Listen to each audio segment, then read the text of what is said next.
आवाज सुनता हर किसी की, ना ही भूला कोई हो।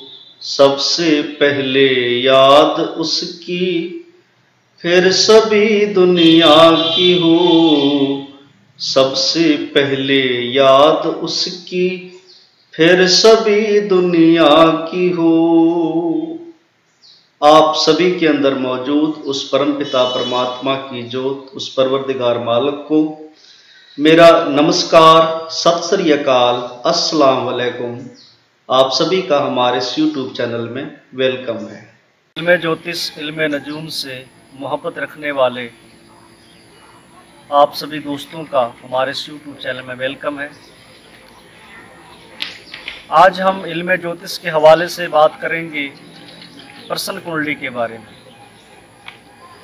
यानी कि जब इंसान अचानक आपके पास आता है और जब इंसान की कोई डेट ऑफ बर्थ ना हो, जब इंसान के पास उसके जन्म के समय की, जन्म का वक्त, जन्म का दिन या टीवी के बारे में उसके पास कोई भी मुकम्मल जो है उसके पास जानकारी ना हो, तो ऐसे वक्त में प्रश्न कुंडली का सहारा लिया जाता है, जिसे हम इंग्लिश में हॉरेरी चार्ट भी कहते हैं।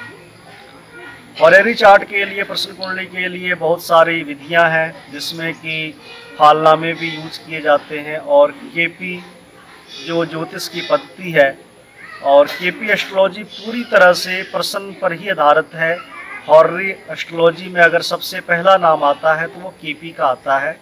और जब हम इसे सऊदी अरब या पाकिस्तान, अफ़गानिस्तान, इन जो ममालिक हैं वहाँ पर जो प्रश्न कुंडली के लिए फालनामे का यूज़ किया जाता है। और भारत में भी बहुत से जगह पर जो बतीसा यंत्र होता था, बतीसा यंत्र को भी प्रश्न कुंडली के तौर पर यूज किया जाता था। लेकिन आज हम बात करेंगे इल्म नजूम, इल्म ज्योतिष लाल किताब के हवाले से प्रश्न कुंडली के बारे में।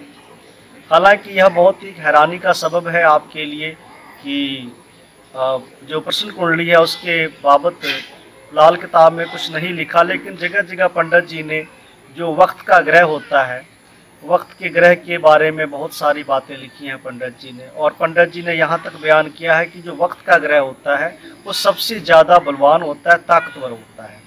तो इल्म नजूम जो लाल किताब की जो मेरे पास ये जो बुक है, इसका नाम है लाल किताब 1941, और इसमें पेज नंबर 4 पर जो लाल किताब का आगाज़ है, इस इल्म ज्योतिष में जो लाल किताब 1941 है, इसमें पंडित जी ने आगाज़ के चैप्टर में इस तरह से बयान करते हैं कि 9 निधि को 9 ग्रह माना, सिद्धि 12 राशि है, 9 जरब जब 12 गिनते माला होती पूरी है। और इसी में 9 ग्रह 12 राशि घूमे, किस्मत का आगाज़ हुआ।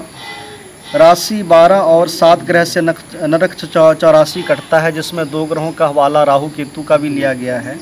तो यानी कि 9 ग्रह और जो 12 राशियां हैं, इनको पंडित जी ने जरब देकर जो माला पूरी की है वो 108 की बनती है। और यह ज्योतिष के बहुत ही बड़े नियम हैं, जिसे पंडित जी ने इल्म ज्योतिष लाल किताब में इसे दर्ज किया है। आप सभी जानते हैं कि जब हम ज्योतिष की बात करते हैं तो ग्रहों के साथ, सितारों के साथ नक्षत्रों की भी बात की जाती है।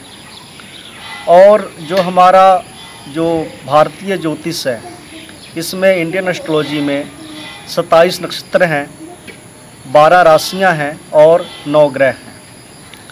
तो जो नक्षत्र है, एक एक नक्षत्र के 4 चरण होते हैं, हर नक्षत्र के 4 चरण होते हैं।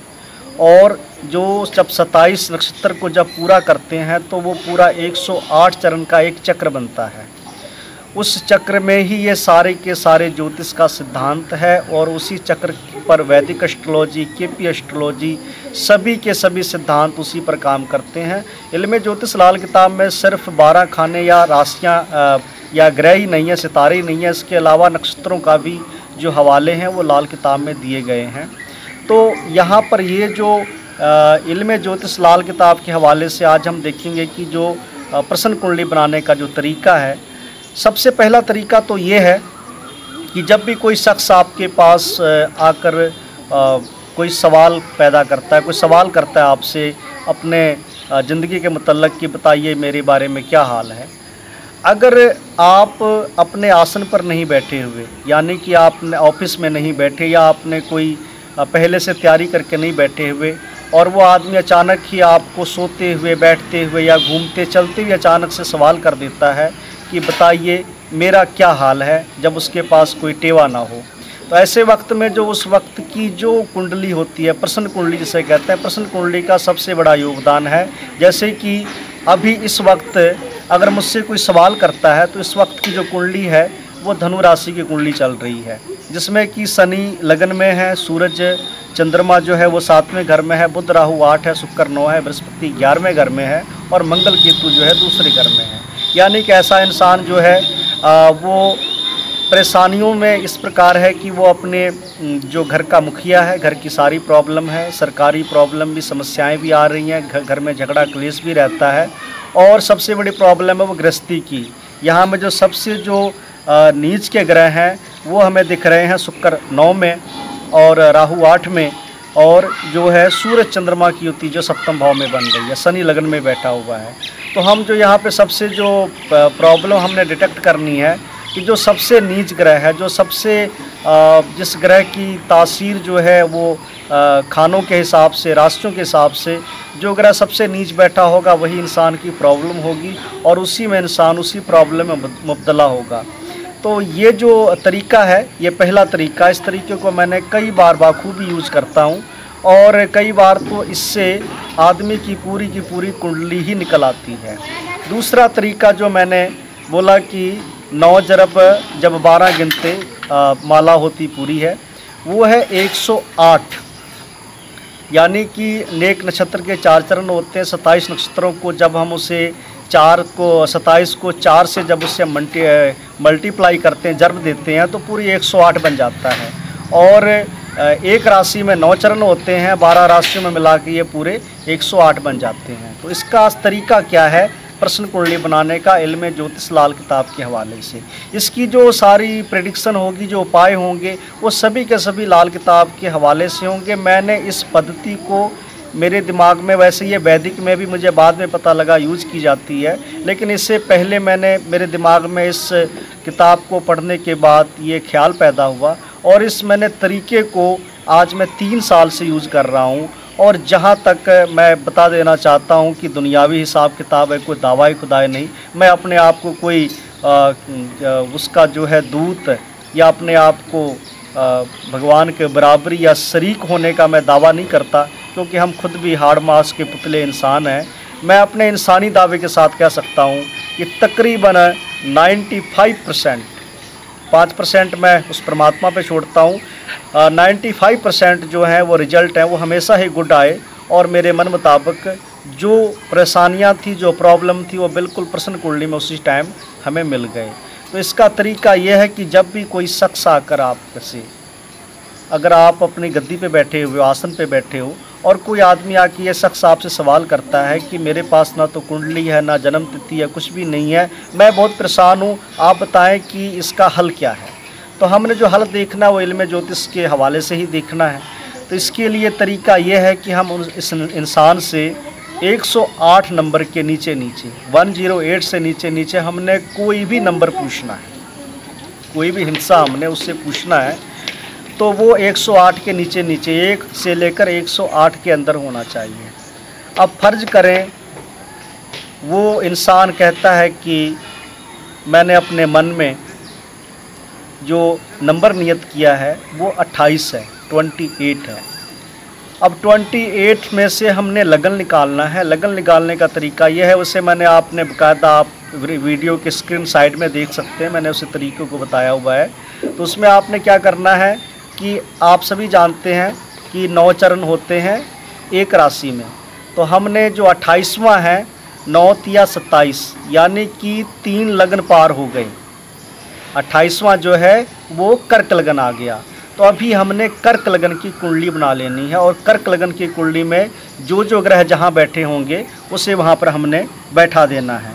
जब हम कर्क लगन की कुंडली बनाते हैं तो सूरज और जो चंद्रमा है ये आपके 12वें घर में, बुध राहु लगन में, और जो शुक्र है वो आपका तीसरे घर में, और इसी प्रकार से बाकी के बाकी ग्रह घूम जाते हैं। तो यहाँ पर जैसे राहु और बुध लगन में आ गए, यानी कि वो इंसान किसी के द्वारा यूज़ किया जा रहा है, उसकी तमाम के तमाम जो परेशानियाँ हैं वो परेशानियाँ इसलिए है कि वह किसी इंसान के चक्कर में फंसा हुआ है, और राहु लगन में आकर उसे कंफ्यूज कर रहा है, बहुत सारी उसे प्रॉब्लम क्रिएट कर रहा है उसके माइंड में।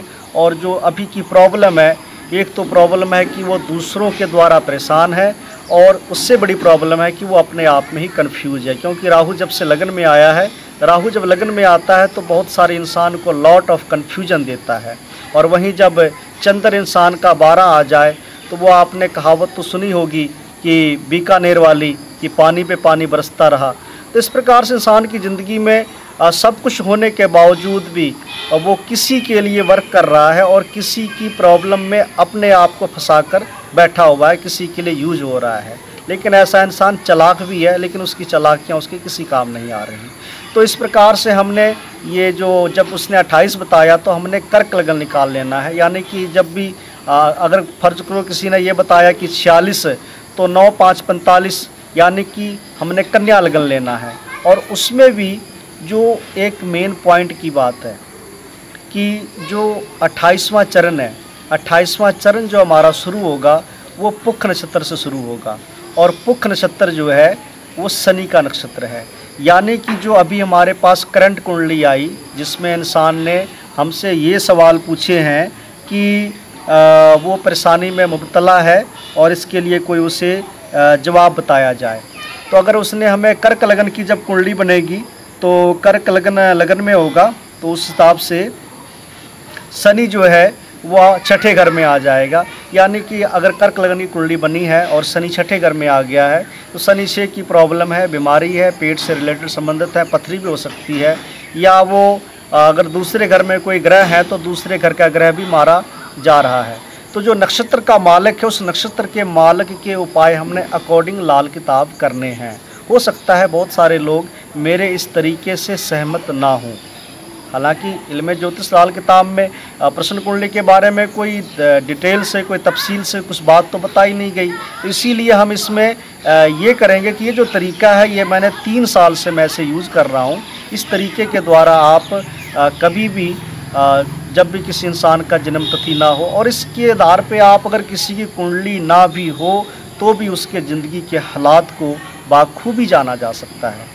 देखो, ये मैं वीडियो जो बना रहा हूँ इसका मकसद एक ही है कि अवेयरनेस ज्योतिष के बारे में जो मेरे पास जानकारी है, क्योंकि इंसान की ज़िंदगी का कोई पता नहीं कब इंसान की ज़िंदगी, क्योंकि ये उस परमात्मा के हाथ में है, कब मैंने अपनी जो ये अमानत है जान उस परवरदिगार की उसे मैंने सौंप देनी है। तो लोग दरअसल जो इल्म है, जो जानकारियां हैं, वो इसलिए शेयर नहीं करते हैं कि अगर हमने किसी को बता दिया तो फिर मुझे कौन पूछेगा। देखो, ऐसा है कि किस्मत सबकी अपनी अपनी होती है और हर इंसान अपनी किस्मत का मालिक है। जो मुझे मिलना है वो मुझे मिलकर ही रहेगा। तो मैंने इस इल्म को, जो जानकारी थी, जो मैंने इस इल्म ज्योतिष, इल्म नजूम लाल किताब के हवाले से मैंने जो जानकारी अपने प्रैक्टिकल एक्सपीरियंस से प्रश्न कुंडली के बारे में मैंने जो समझा है वो हमने आपसे शेयर किया है। तो इस प्रकार से आप जब भी किसी इंसान की कोई जन्म कुंडली ना हो, टाइम ऑफ बर्थ ना हो, इस प्रकार से आप उसके ज़िंदगी के जो मुकम्मल हालात हैं, मुकम्मल हालात आप इस ज़रिए से उसके ज़िंदगी के बारे में जान सकते हैं और उसकी समस्याओं को दूर कर सकते हैं। बशर्ते इतना सा हाल है कि अगर इस प्रश्न लगन में जो ग्रह हैं, अगर वो ग्रह फल के हैं तो ग्रह फल का कोई इलाज नहीं होता है। ग्रह फल का इलाज करना मुश्किल हो जाता है, क्योंकि जो उपाय हैं वो हमेशा राशि फल के ग्रह के ही होंगे और इसके लिए उस इंसान की जो आया है उसकी उस समय की उम्र भी देख लें कि इंसान की उम्र क्या है। जैसे कि अगर इंसान 30 साल की उम्र का है तो यानी इंसान पे मंगल की जो है, मंगल के दौर से गुजर रहा है, और अगर इंसान की प्रॉब्लम भी मंगल की हो तो उसे जो है उसका इलाज करना थोड़ा सा मुश्किल हो जाता है ऐसे वक्त में, क्योंकि दुनियावी हिसाब किताब है, कोई दवाई खुदाई नहीं। तो कई बार क्या होता है कि हम भी कई बार कई मामलों में मजबूर हो जाते हैं, क्योंकि वो वक्त उस इंसान को भोगना ही पड़ेगा।